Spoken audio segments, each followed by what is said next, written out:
بسم اللہ الرحمن الرحیم.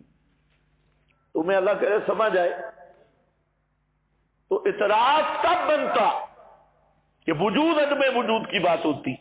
بسم اللہ جب موجود ہے تو اعتراض کا کیا معنی. اب جو اختلاف ہے وہ کس میں ہے؟ حیثیت میں. امام مالک فرماتے ہیں کہ یہ الفصل بین الصور کے طور پہ نازل ہوئی. الفصل بین الصور صورتوں کے درمیان فاصل کے طور پہ نازل ہوئی. اس کی حیثیت یہ. اور امام ابو حنیفہ رحمہ اللہ بھی قول یہی کرتے ہیں، لیکن وہ کہتے ہیں یہ جز قرآن ہے. تو قرآنیت غیر قرآنیت کی جہاں حیثیت کی بات ہے. خیر اب دیکھو بھئی، الحمدللہ رب العالمین سورہ فاتحہ کا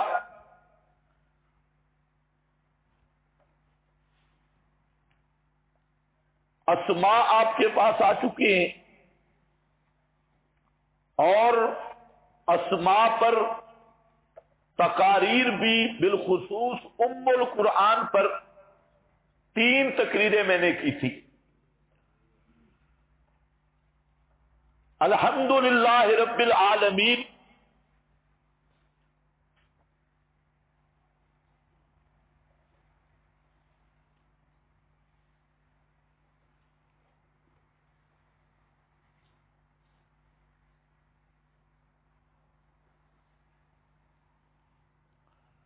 تمام صفات کارسازیہ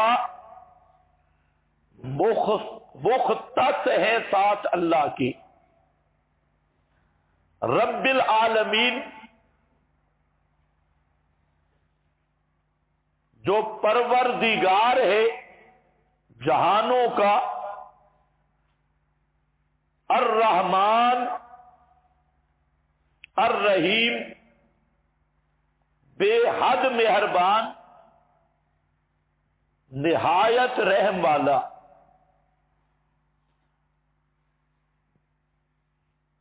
الحمدللہ رب العالمین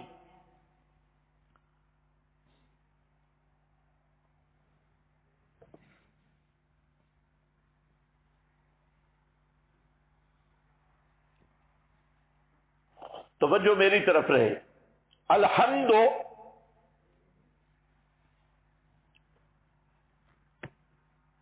اس کا 2 ترجمے کیے گئے. ایک ترجمہ تمام تعریفیں اللہ کے لیے. الحمد تمام تعریفیں اللہ کے لیے. اس صورت میں الحمدو کا الف لام استغراق کیجیے. جس نے ملا عبد الغفور پڑھائے وہاں پر بہترین تقریر ہوتی ہے. حمد ہر حامد کی ہر مکان میں ہر زمان میں. ہے نا کوئی یاد پٹی. یہ استغراق. دوسرا یہ ہے کہ الف لام جنسی بنائے اور معنی یہ ہوگا ماہیت حمد، جن سے حمد یعنی حمد کے سب انواع اللہ کے لیے. استغراق کی صورت میں حمد کا ہر فرد اللہ کے لیے. جنس کی صورت میں حمد کا ہر نوع، حقیقت الحمد ماہیت الحمد للہ اللہ کے لیے. اللہ کے ساتھ خاص سے اللام للاختصاص.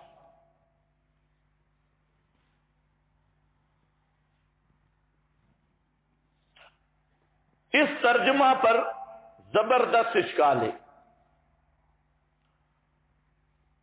ہر تعریف اللہ کے لیے یا جن سے تعریف اللہ کے لیے؟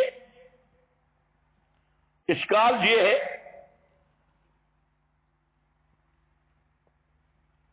کہ بعض تعریفات وہ ہیں جو اللہ کے لیے جائز ہی نہیں.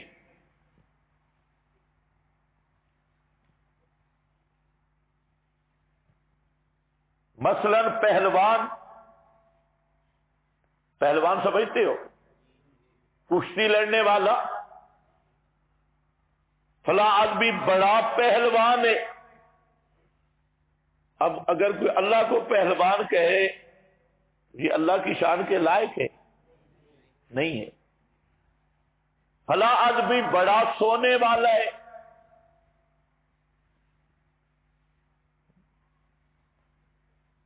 اب یہ بھی تعریف ہے.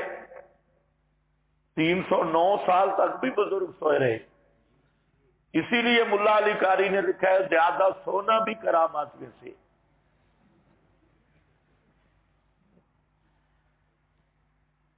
زیادہ سوئے. فلاں آدمی زیادہ کھاتا ہے، 10-12 روٹیاں، یہ بھی ایک قسم کی تعریف ہے. اتنا کھانا کھانا، علماء نے لکھا ہے کہ زیادہ کھانا کھانا بھی کرامات میں سے.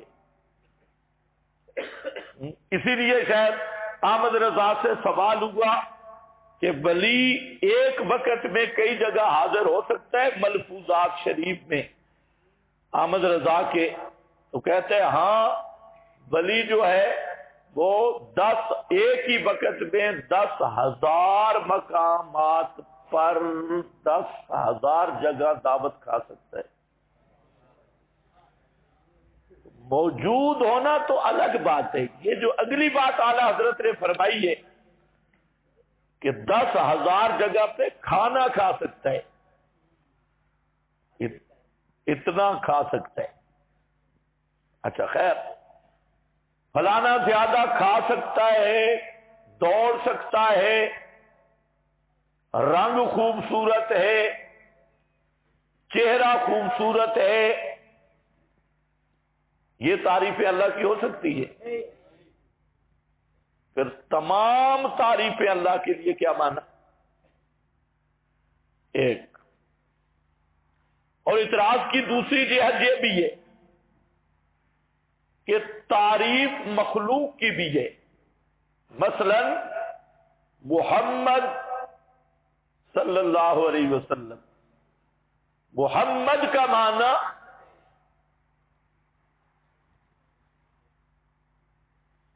الذی یحمد مرۃ بعد مرہ، جس کی بار بار تعریف ہو. تو الحمدللہ کا پھر کیا معنی؟ مقام محمود. مقام محمود، مقام کی صفت محمود ہے. وہ مقام ہے جس کی تعریف کی جائے گی، محمود.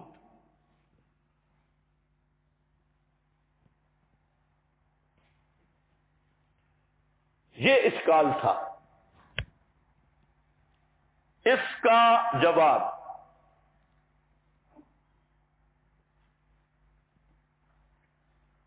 ملا عبد الغفور وغیرہ بیضاوی اور دیگر حضرات نے حواشی میں، بیضاوی کے حواشی ہے، اس میں تفصیلی جواب یہ دیا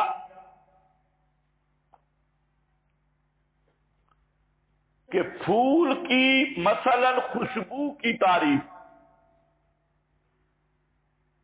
پھول کو پیدا کرنے والے کی تعریف ہے کہ اس پھول میں خوشبو رکھی کس نے. کسی کے رنگ حسن کی تعریف در حقیقت یہ خالق کے حسن کی تعریف ہے، اس لیے کہ وہ حسن والی صفت رکھنے والا کون ہے. مکان کی تعریف، یہ مکان بہت اچھا ہے، خوبصورت ہے،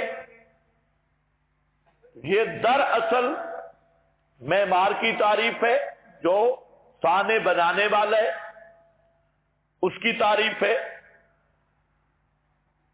اس پر پورا توجہ کرنا۔ تو جتنی مخلوق کی صفات ہیں اور مخلوقات کی تعریفات ہیں، تو مخلوقات کو یہ صفتیں دینے والا اللہ، تو مخلوق کی تعریف کس کی تعریف ہے؟ در حقیقت اللہ کی۔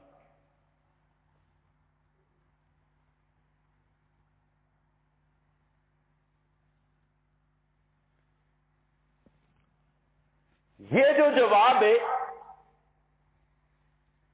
اس جواب پر پھر ایک زبردست اشکال ہے،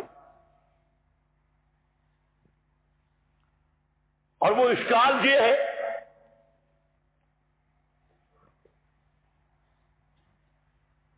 کہ آپ نے کہا کہ مخلوق کی تعریف در حقیقت کس کی تعریف ہے؟ اللہ کی تعریف ہے، کیونکہ مخلوق کو یہ صفتیں دینے والا کون ہے؟ اللہ۔ تو پھر تو مسئلہ حل ہو گیا۔ یہودی، عیسائی، مشرکین وہ بھی تو یہی کہتے کہ ہم جو ان معبودوں کے سامنے جھکتے ہیں، در حقیقت کس کے سامنے جھک رہے ہیں؟ ما نعبدہم الا لیقربونا الی اللہ زلفا۔ ہم ان کی پوجا اس لیے کرتے ہیں، ان کے سامنے اس لیے جھکتے ہیں کہ ان کو یہ صفتیں اللہ نے دی ہیں اور یہ ہمارے اللہ کا قرب کا ذریعہ ہے۔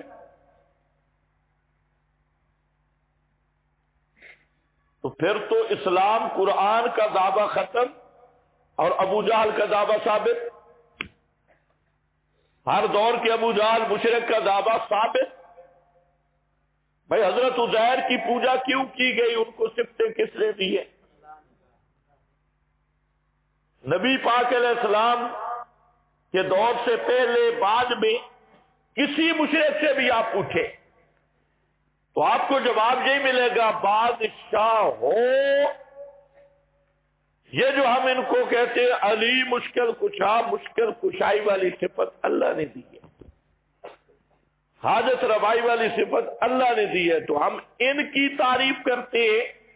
در حقیقت یہ اللہ کی تعریف ہے، ہم ان کی پوجا کرتے ہیں، در حقیقت یہ اللہ کی پوجا ہے۔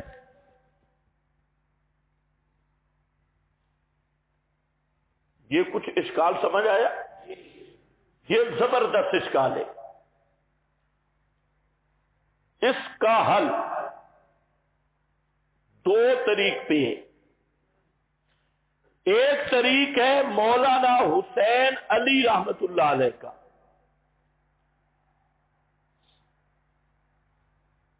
آج آپ پہلے وہ سمجھے، اور جو دوسرا طریق ہے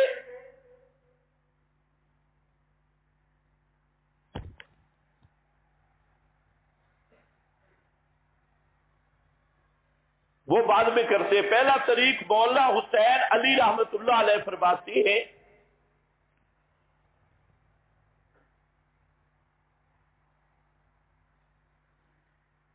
کہ یہ سب اشکالات پیدا ہوئے ہیں الحمد کو الف لام کو جنسی یا استغراقی لینے کی وجہ سے۔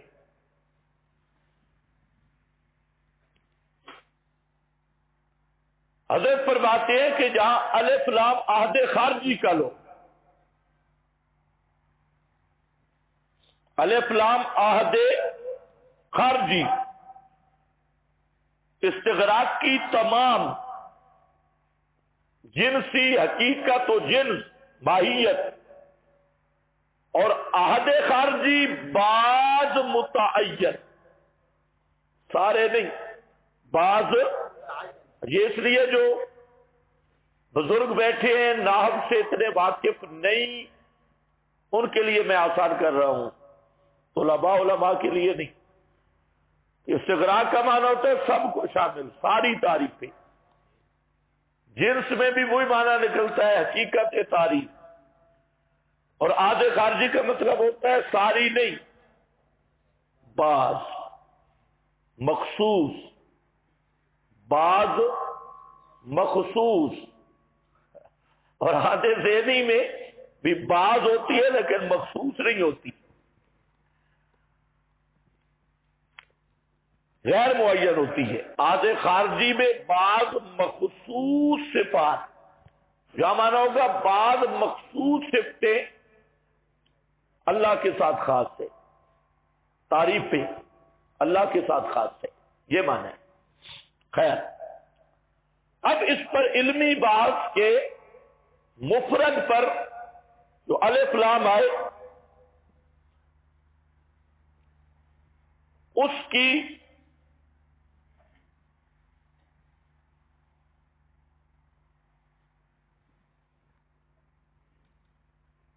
اصل کیا ہے؟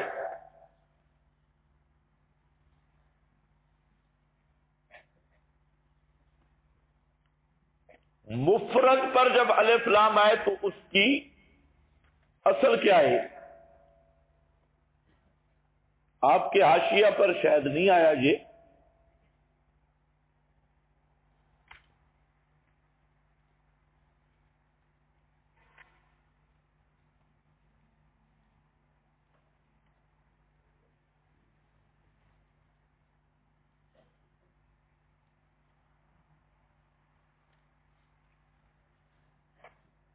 اچھا نہیں آیا، کوئی مسئلہ نہیں۔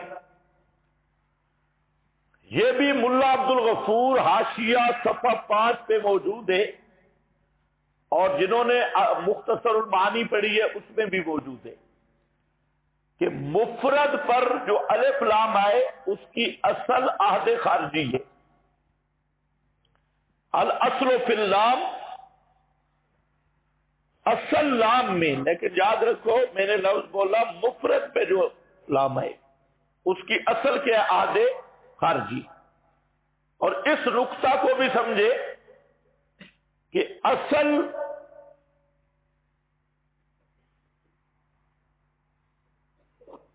ہر حال میں مراد ہوتے ہیں، اور خلاف اصل کے لیے وجوہات درکار ہوتی ہے۔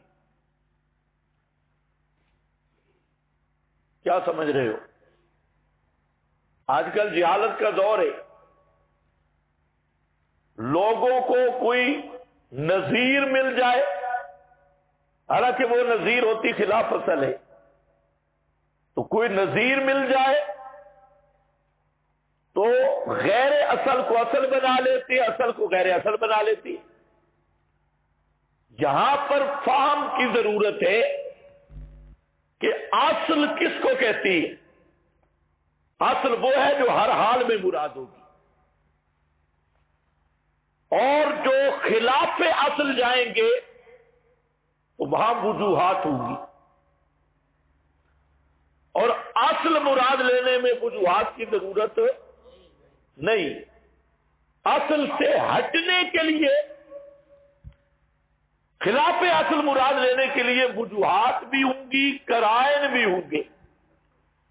اس نقطہ کو اچھی طرح ذہن میں بٹھا دیں، کیونکہ یہاں بہت بڑا آدمی پھسل جاتا ہے۔ آج کل کا جو طریقہ ہے یہ نہیں تحقیق کی جاتی اصل کیا ہے، نظائر پیش کیے جاتے ہیں، حالانکہ وہ نظائر خود خلاف اصل ہوتی ہے۔ خلاف اصل نظائر پیش کر کے اصل کو اس میں قیاس کیا جاتا ہے، جبکہ وہ خود خلاف اصل ہے، اور یہ اصل ہے، تو اصل کو خلاف اصل پر کر کے بے نسل بننے کی کیا ضرورت ہے؟ توجہ ہے نا؟ ہاں، مثلا اب اصل کیا ہے؟ اب کس کو کہتے ہیں؟ جس کے نطفہ سے پیدا ہو باپ، اصل ہے۔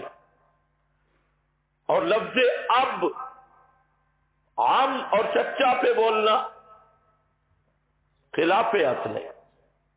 اصل نہیں ہے. دادا کو اب کہنا خلاف اصل ہے.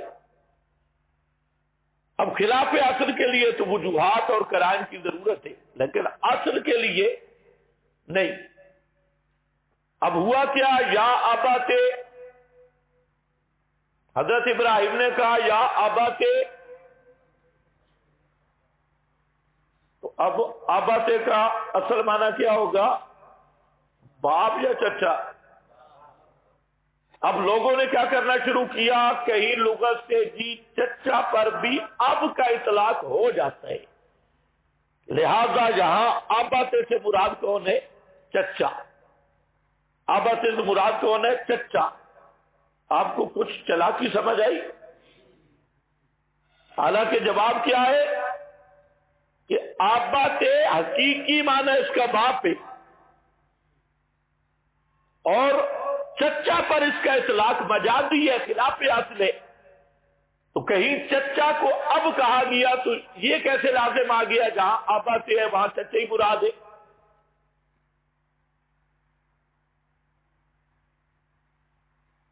اسی طرح جہاد ہے، تو جہاد کی اصل القتال فی سبیل اللہ ہے.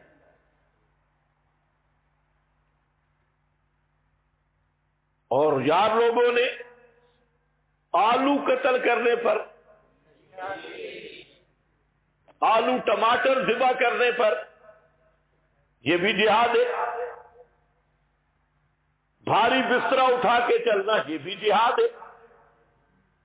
تو انہوں نے جہاد بے معنی القتال فی سبیل اللہ کو چھوڑ دیا اور مجازی خلاف اصل کو لے کر اصل بنا دیا اور اصل کو معمول کیا خلاف اصل پہ. قرآن کی اصطلاح میں فی سبیل اللہ کی جو مطلق اصل اصلاح ہے، اصل میں فی سبیل اللہ انفرو، فی سبیل اللہ کی اصطلاح اس کا کیا معنی ہے؟ اصل جہاد ہے، قتال. قتال. ہاں کوئی طالب علم ہے یہ بھی فی سبیل اللہ ہے، کوئی صحیح دعوت کے راستے پہ ہے وہ بھی فی سبیل اللہ ہے، لیکن وہ اصل نہیں ہے. اصل اصل پہ رہے گا. اصل فی سبیل اللہ کا مطلب کیا ہے؟ قتال فی سبیل اللہ. باقی فی سبیل اللہ کا اطلاق خلاف اصل ہے. اب دو باتیں ہیں، خلاف اصل جس کو آپ اطلاق مجازی کہتی ہیں، اصل مصداق حقیقی ہے. کچھ سمجھ آ رہی ہے میری بات؟ یہ باتیں یاد کرتے رہو تو آگے پھر اس کی دہرائی نہیں ہوگی. اصل اور خلاف اصل اس کا فرق کرنا ضروری ہے. اب دیکھو کہ یہاں پر الف لام میں اصل کیا ہے؟ جب مفرد پہ ہو تو عہد خارجی ہے. الحمد یہ مفرد ہے، اس پہ الف لام آیا ہے تو اصل کون سا ہوگا؟ عہد خارجی کا. اور استغراق یا جنس لینا خلاف اصل. اللہ کی شان، اکثر ناوی اسی پہ تباہ آزمائی کر رہے ہیں، استغراق کی اور جنسی. تو اب سوال ہے کہ اصل کو چھوڑا تب اشکال آیا، اور اگر اصل کو لے لے آدھے خارجی تو اشکال ہی نہیں. اور مراد کیا ہے اس سے؟ الحمدللہ صفات کارسازیہ اللہ کے ساتھ خاص ہے. صفات ہر تعریف نہیں، تعریفات الوہیت، الوہیت والی تعریفات یہ اللہ کے ساتھ خاص ہے. الہ ہونے والی صفتیں یہ مخلوق میں نہیں. اب یہ معنی کیا تو اشکال رہا ہی نہیں، کوئی اشکال نہیں. یہ تقریر ہے کس کی؟ مولانا حسین علی رحمت اللہ علیہ کی۔ جب مولانا یہ بیان کرتے تو علماء مذاق کرتے تھے، نیا دعوی نکلا ہے۔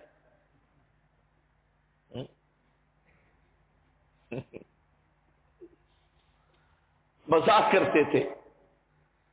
مولانا عبد الغنی الجاجروی رحمت اللہ علیہ جو اپنے وقت کے بہت بڑے مفسر تھے، بہت بڑے، یہ جو فوائد ہیں، پہلے آپ کو جو نسخہ قرآن کا ملتا اور اس میں بھی جو بین السطور ان کے کافی سارے فوائد میں نے باقی رکھے، الفرقان میں بھی بین السطور کے ان کے بہت سارے عام فوائد جو ہیں آپ کے پاس جو الفرقان ہے تو ان سے بھی لیے گئے، بہت بڑے مفسر ہیں۔ تو مولانا فرماتے ہیں کہ میں جب پڑھاتا تھا عبد الغفور وغیرہ اور یہ بڑی کتابیں متن متین اور یہ، تو مجھے کسی نے کہا کہ ایک مولوی صاحب ہے وہ کہتے ہیں الحمد کا الف لام آج خارجی کا ہے۔ ہم مذاق بناتے تھے، اس کو اتنا بھی نہیں پتا عبد الغفور میں لکھا ہے، فلانی جگہ پہ لکھا ہے کہ الف لام آج خارجی کا کہا۔ استغراق حمد ہر حامد کی، ہر مکان، ہر زمان، تخصیص تعمیم ساری اکٹھی ہو جاتی ہے۔ خیر، اب یہ جو معنی ہے معنی صاف ہے، اور مطلب کیا ہے؟ صفات الوہیت، تعریفات الوہیت، تعبیر صفات کار سازیہ مختص ہے ذات اللہ کی۔ مشرکین کا جو گمان ہے کہ اللہ نے فلاں بزرگ کو مشکل کشائی کی صفت عطا کی، حاجت روائی کی صفت عطا کی، غیب دانی کی صفت عطا کی، نہیں، للہ یہ سب صفتیں اللہ کا خاصہ ہے، اور کسی مخلوق کو اللہ نے الوہیت اور کارسازی کی صفات عطا نہیں کی۔ سمجھ گئے؟ اسی کے ساتھ کی ایک تقریر وہ بھی سن لو، اور وہ تقریر یہ ہے، الف لام کی بات ختم۔ اس تقریر کا دار و مدار ہے لفظ حمد پر، لفظ حمد کہ حمد دو قسم پہ،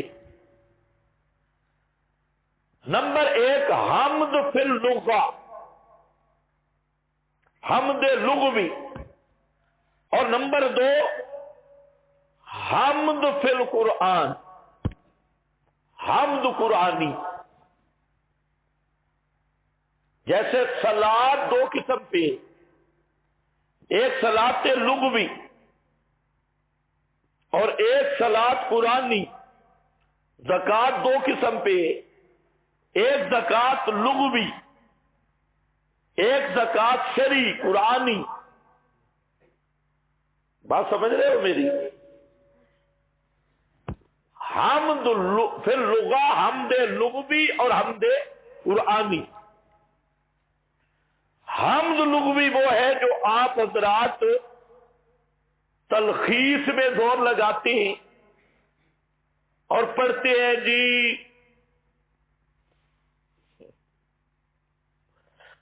هو الثناء باللسان على جمیل الى آخری۔ پھر آپ فرق کرتے شکر اور حمد کا، پھر ساتھ لاتے ہیں مدح۔ یہ تین لفظوں پہ بات ہوتی ہے، حمد، مدح، شکر۔ اس میں فرق کیا ہے؟ اور لغت دیکھنی ہے الجوہری کی، السیاح دیکھ لے، لسان العرب افریقی کی دیکھ لے، وہاں پر بھی الحمد نقیض الذم، تو یہ کیا ہے؟ حمد لغوی کہتے ہیں ثنا اور تعریف کرنے کو، اور یہ سارے فروق کے لغوی ہیں جو آپ پڑھتے ہیں، الفرق بین الشکر والحمد، بین المدح والحمد، یہ سارے فروق ہیں۔ بھائی آپ کو سمجھ آ رہی ہے؟ اور ایک حمد قرآنی ہے، قرآن مقدس کو، پورے قرآن کو آپ دیکھ لیں تو قرآن مقدس میں جہاں پر بھی حمد کا بیان آیا تو وہاں صفات کارسازیہ کا ذکر ہے، صفات الوہیت کا ذکر ہے۔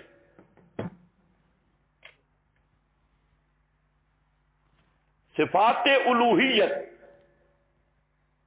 مثلا یہاں دیکھ رہے ہیں الحمدللہ رب العالمین، رب العالمین، رب صفت کارسازی ہے، صفت الوہیت ہے۔ سورۃ الانعام نکالیں، آیت نمبر 1 بھی، آیت نمبر 45 بھی۔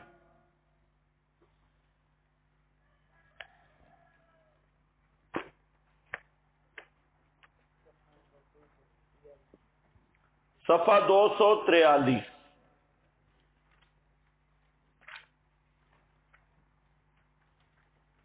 اور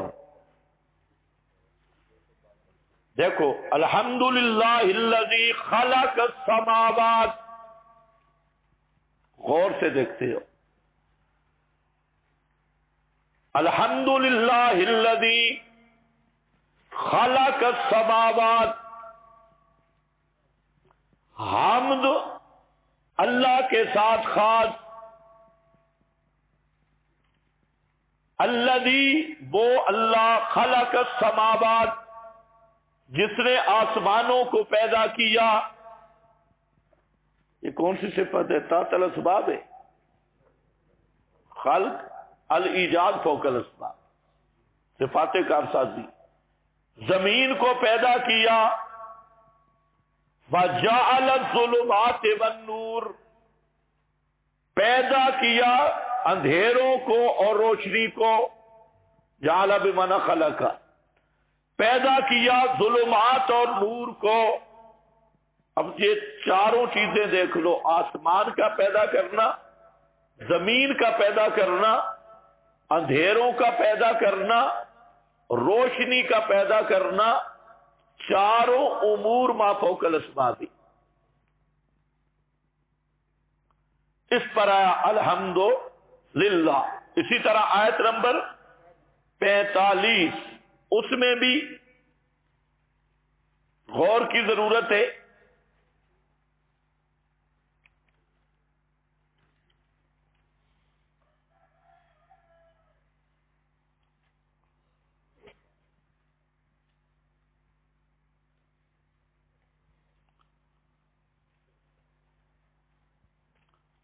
یہ پورا مضمون پڑھو تو اس میں حاصل کلام یہ نکلے گا کہ فَقُطِعَ دَابِرُ الْقَوْمِ الَّذِينَ ظَلَمُوا وَالْحَمْدُ لِلَّهِ رَبِّ الْعَالَمِينَ۔ فَقُطِعَ دَابِرُ الْقَوْمِ، انبیاء اور اولیاء کو بچانے والا اللہ اور مشرکوں کو برباد اور تباہ کرنے والا اللہ، یہ نجات دینا، برباد کرنا، یہ دونوں صفتیں کارسازیہ ہیں۔ ایک تو ثابت یہ ہوا الحمدللہ، یہ دو بڑی صفتیں ذکر کی، نجات دہندہ ہونا اور برباد کرنا، یہ اللہ کے لیے ثابت، تو پتہ چلا الحمدللہ صفات کارسازیہ اللہ تعالی کے لیے ایک۔ دوسرا فقطع، اس مضمون کو سمجھنا ہے، صرف آگے اس کی وضاحت بھی آئے گی۔ مشرکوں کو اللہ نے تباہ کیا، ان کی جڑ کاٹ کے رکھ دی اور ان کا کوئی معبود کام نہ آیا۔ معلوم ہوتا ہے معبودیت کی صفتیں الحمدللہ، اور یہ مضمون قرآن نے دوسرے مقام پہ تفصیلاً بیان کیا ہے کہ مشرکوں کو اللہ نے پکڑا، اور یہ کیا کہتے ہیں، یہ بابا بچا لے گا، یہ بابا ہمیں چھڑائے گا، اللہ کے عذاب سے بچائے گا۔ لیکن جب اللہ کی پکڑ آئی تو کوئی معبود کام ثابت کیا ہوا؟ الحمد، معلوم ہوتا ہے وہ معبود نہیں تھے، معبودیت اللہ کے ساتھ خاص تھے۔ اگر وہ معبود ہوتے تو بچا لیتے۔ اور تیسرا فقطع، مشرکوں کو شرک کی وجہ سے ان کی جڑ کاٹ دی گئی، تو اس سے بھی ثابت توحید ہوئی الحمدللہ۔ اگر مشرکوں کا مذہب صحیح ہوتا، غیر اللہ کے لیے الوہیت جائز ہوتی، تو اس عقیدے پر ان پہ عذاب نہ آتا۔ جب اس عقیدے پہ ان پر عذاب آیا تو ثابت ہو گیا کہ الوہیت کس کے ساتھ خاص ہے۔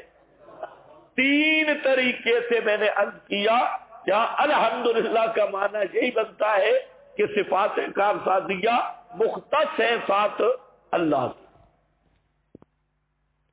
یہ تو مثالیں ہیں، آپ پورے قرآن کو غور سے دیکھ لیں، وہاں صفات کارسازیہ کا ہی بیان ہوگا۔ ایک یہ فائدہ، تو دوسری تقریر یہ کہ حمد سے مراد کیا ہے؟ حمد قرآنی، محمد وہ حمد لغوی ہے، محمود وہ حمد لغوی ہے،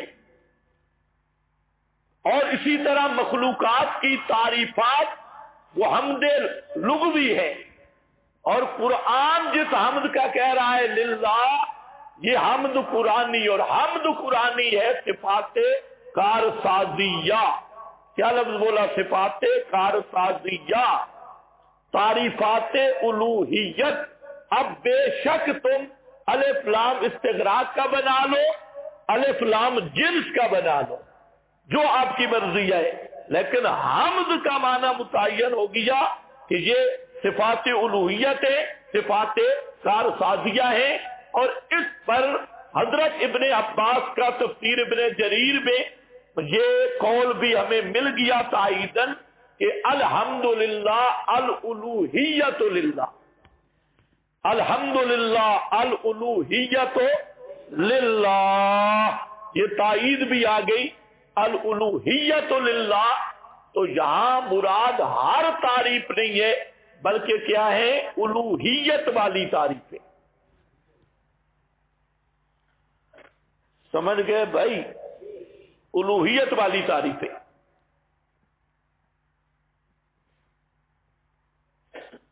یہ تقریر بھی ختم ہوگی۔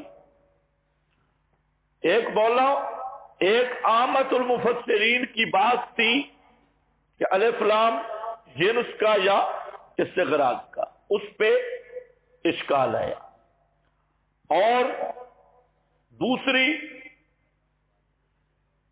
مولانا حسین علی رحمت اللہ علیہ کی، اور تیسری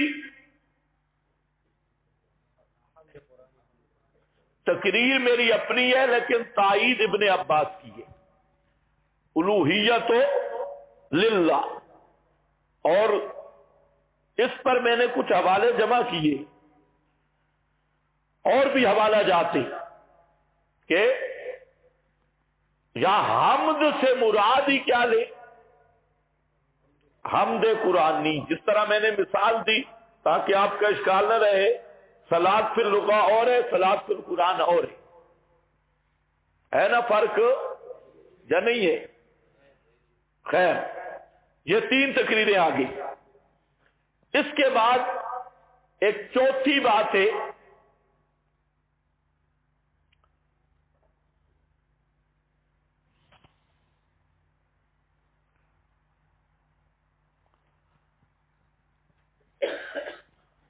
پہلی تقریر پر جو اشکال تھا، مولانا حسین علی صاحب رحمہ اللہ کی تقریر اور تیسری تقریر سے وہ اشکال رفع ہو گیا، سمجھ گئے؟ الف لام عاد خارجی بناؤ تب بھی وہ اشکال ختم، حمد قرآنی بناؤ تب بھی اشکال ختم۔ لیکن اس کا ایک اور جواب میں دے رہا ہوں، شاید پہلے کبھی نہیں دیا۔ وہ جو اشکال ہے کہ تعریف مخلوق کی بھی ہوتی ہے، یہ اس لیے دے رہا ہوں کہ اگر کوئی ضدی کرتا ہے، اچھا جی عبد الغفور نے نہیں سمجھا، فلانے نے نہیں سمجھا، وہ جواب اس کا منہ بند کرنے کے لیے دے رہا ہوں، کیونکہ اہل تشیع اور جتنے اہل شرک ہیں وہ وہی باتیں پیش کرتی ہیں کہ چونکہ ان کو صفتیں دینے والا اللہ ہے، لہذا ان کی تعریف، ان کی فلاں فلاں، یہ حقیقت میں کس کی تعریف ہے؟ اللہ کی ہے نا ذہن میں اشکال؟ اس کا جواب یہ ہے، ہم کہتے ہیں کہ مخلوقات کی جو تعریفیں یا صفات تم مان کے ان کو پکار رہے ہو، وہ صفتیں ان میں ثابت ہی نہیں۔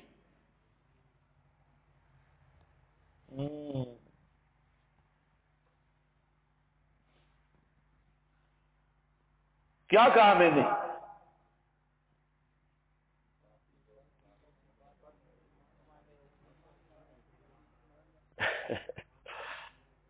وہ کیا کہہ رہے تھے کہ صفات اللہ نے دی، غیب دانی ان کو اللہ نے دی، ان کو غیب دان کہنا در حقیقت اللہ کی تعریف ہے۔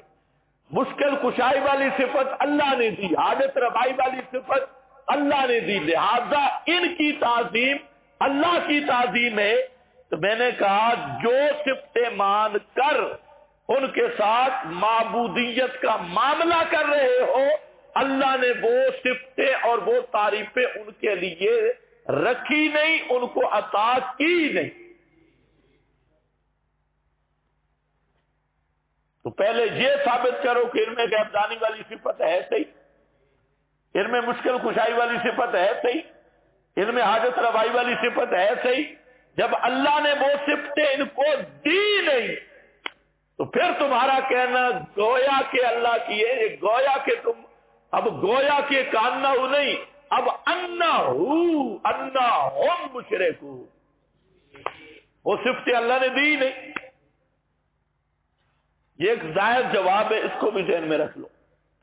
خیر، اب دیکھو الحمدللہ معنی صاف ہو گیا، تمام صفات کارسازیہ للہ۔ دوسرا فائدہ وہ یہ ہے کہ الحمدللہ میں حصر ہے، تین طریقے سے حصر ہے۔ پہلا طریق تفسیر القرآن بالقرآن،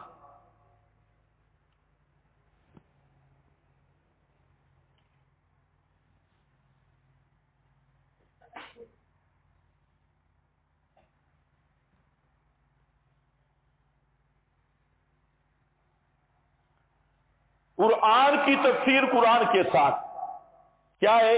ان الحمد للہ، ان الحمد للہ ولا، اچھا ولا الحمد فی الاولی بل، نکالو جی آیت، لہ الحمد فی الاولی والآخرہ، لہو کی تقدیم حسر کے لیے، لہ الحمد فی الاولی والآخرہ۔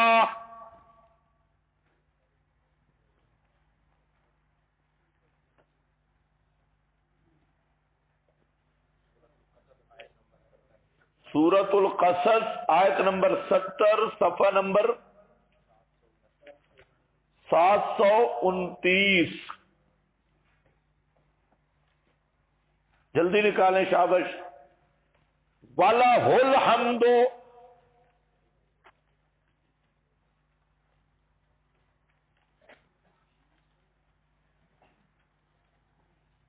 فی الاولی بل یہاں حسر ہے یا نہیں؟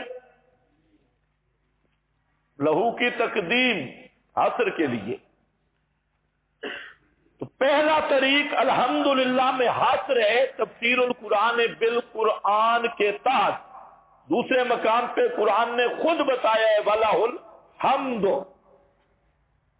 دوسرا طریق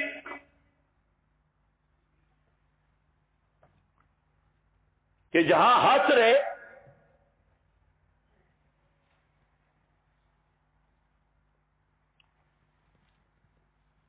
وہ الحمد مسند الیہ کی تقدیم ہے.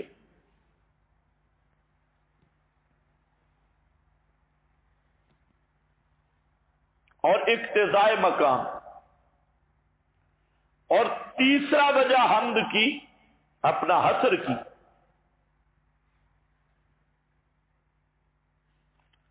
تیسری وجہ حسر کی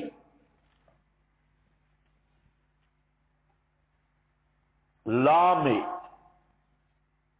اللام للاختصاص. تو تین وجہ ہے حسر کی الحمدللہ.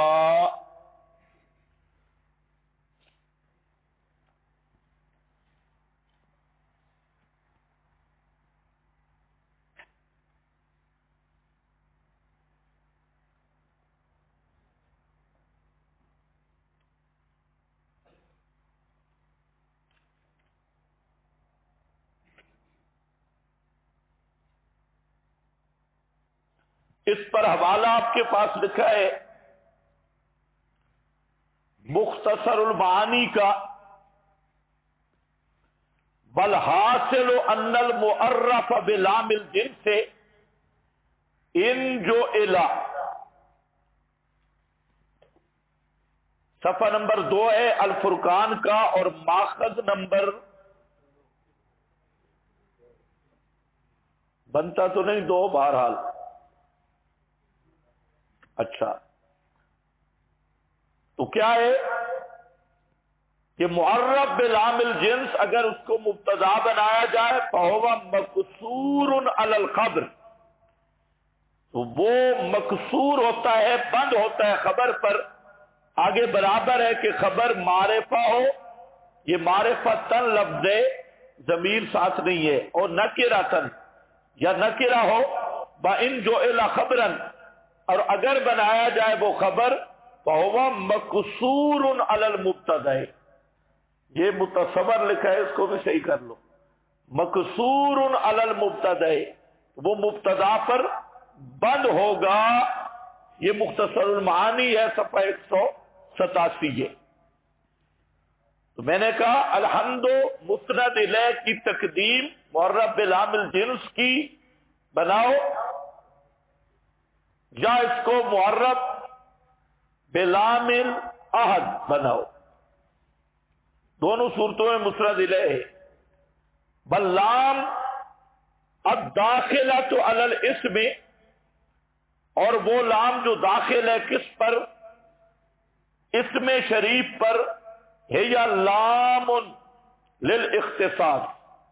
یہ لام اختصاص ہے. یہ مظہری کا حوالہ ہے تفسیر مظہری اور فتح القدیر اور تفسیر القرآن بالقرآن کا جو مقام دیکھا لہ الحمد فی الاولی والآخرہ. تو جہاں پر علامہ آلوسی مانا کرتے ہیں لہو تعالی دون غیر ہی سبحانہ.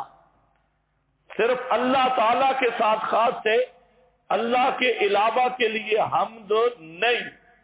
دون غیر ہی سبحانہ. اور سورۃ الروم آیت نمبر 8 وہ بھی آپ کے پاس لکھی ہے وَلَهُ الْحَمْدُ فِي السَّمَاوَاتِ وَالْأَرْضِ. یہاں پر بھی لام لہو کی تقدیم کس کے لیے؟ حاصر کے لیے. اسی طرح سورۃ الجاثیہ آیت نمبر 36 بھی آپ کے پاس ہے، فَلِلَّهِ الْحَمْدُ. یہاں پر بھی تقدیم کس کے لیے؟ حاصر. اور فام سلف بطور تائید لکھا ہے کہ فی من الاختصاص ما فی للہ الحمد. اور آگے چلو، یہ 3 وجوہات سے الحمدللہ میں حسر ہے.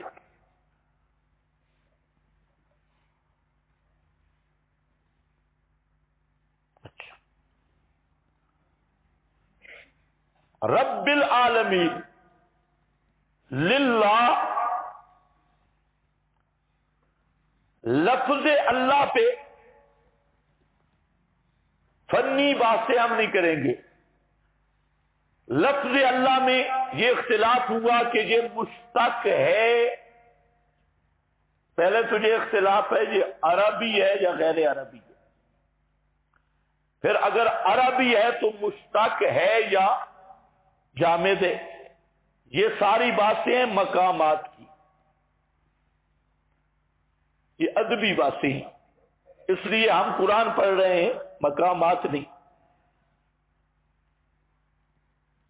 امام ابو حنیفہ رحمت اللہ علیہ، امام محمد اور امام فرا، یہ امام فرا جو ہے یہ امام محمد کا پھوپھی ذات بھائی ہے. امام محمد بن حسن الشیبانی کا پھوپھی ذات بھائی اور بڑا ناوی ہے. یہ فرماتے ہیں کہ یہ لفظ اللہ جامد ہے اور علم مرتجل ہے. جامد اور نام ہے بھائی، علم جامد ہے کیا؟ نام ہے. اور ناموں میں اشتقاق کا لحاظ نہیں علم میں، اور اصل یہی ہے کہ علم میں معنی کا لحاظ بھی نہیں ہوتا، نہ اشتقاق کا نہ معنی کا. اصل یہی ہے. اب علم لذات الواجب الوجود المستجمع لجمیع صفات الکمال. لفظ اللہ کیا ہے؟ علم، نام ہے، لذات الواجب الوجود، واجب الوجود ذات کا، المستجمع جو جامع ہے، لجمیع صفات الکمال، تمام صفات کمالیہ کی، جو ذات جامع اور مجموعہ ہے، اس کا نام اللہ ہے. اس لیے حضرت امام اعظم فرماتے ہیں کہ لفظ اللہ یہ اللہ کا اسم اعظم ہے. لفظ اللہ یہ کیا ہے؟ اللہ تعالی کا اسم اعظم. باقی جتنی صفات ہیں ان کا موصوف لفظ اللہ ہے. اگر سمجھ آ جائے تو بڑی بات ہے. اور لفظ اللہ یہ کسی کی صفت نہیں، تمام صفات باری کا موصوف کون ہے؟ لفظ اللہ. اور خود یہ صفت نہیں ہے، علم ہے. اس کو اسم ذاتی بھی کہتی ہے، اسم اعظم بھی کہتی ہے. یہ جو صوفیوں میں مشہور ہے کہ فلانے بزرگ کے پاس اسم اعظم تھا، اسم اعظم تو ابو جہل کے پاس بھی تھا. لَيَقُولُنَّ اللَّهُ اللہ فَسَيَقُولُونَ. ابو جہل اللہ کو نہیں جانتا تھا، لفظ اللہ نہیں کہتا تھا. یہی اسم اعظم ہے، یہ اسم اعظم ہے. اب کئی بیچارے پھر پریشان ہو گئے. بھائی میں اپنی بات تو نہیں کر رہا، امام ابو حنیفہ کی بات کر رہا ہوں، آپ کی مرضی ہے مانے نہ مانے، فقہ میں تو آپ مقلد ہیں، کلامی باتوں میں کوئی مقلد نہیں کسی کا۔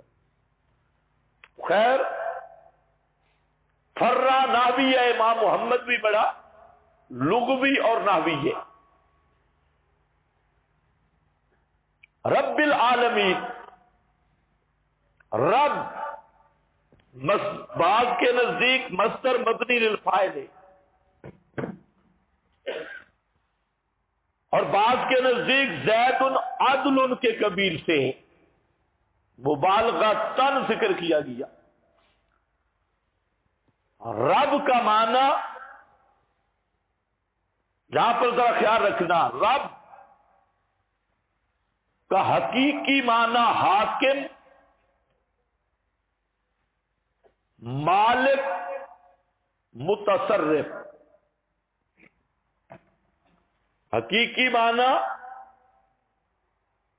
حاکم، مالک، متصرف۔ امام راغب نے رب کا معنی لکھا ہے ہوا انشاء الشیء حالا فحالا الی حد التمام،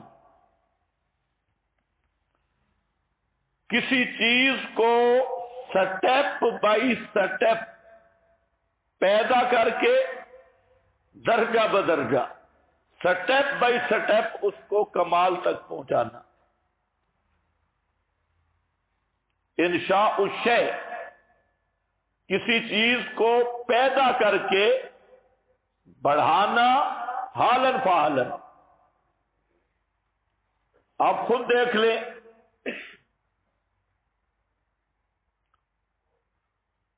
نطفہ تھا، علاقہ بنا،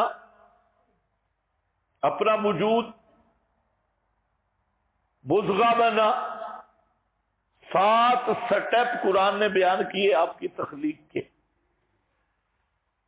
پھر جب پیدا ہوا بچہ تھا، پھر لڑکا بنا، پھر مراہق بنا، پھر بالغ ہو گیا، پھر نوجوان تھا، پھر جوان ہو گیا، پھر بوڑھا ہونے لگا، اور پھر جنازے کا اعلان ہو گیا۔ حد تمام، انشاء الشیء حالا فحالا الی حد تمام۔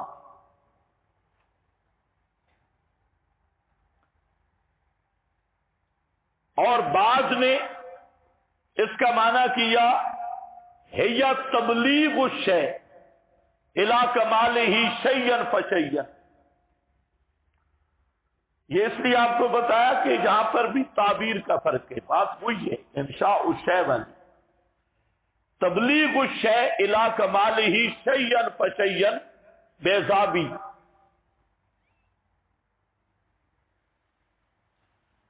اور بیضابی ہی نے کہا الرب المصلح المدبر، ہاں نہیں، یہ بیضابی نے، قرطبی، الرب المصلح المدبر۔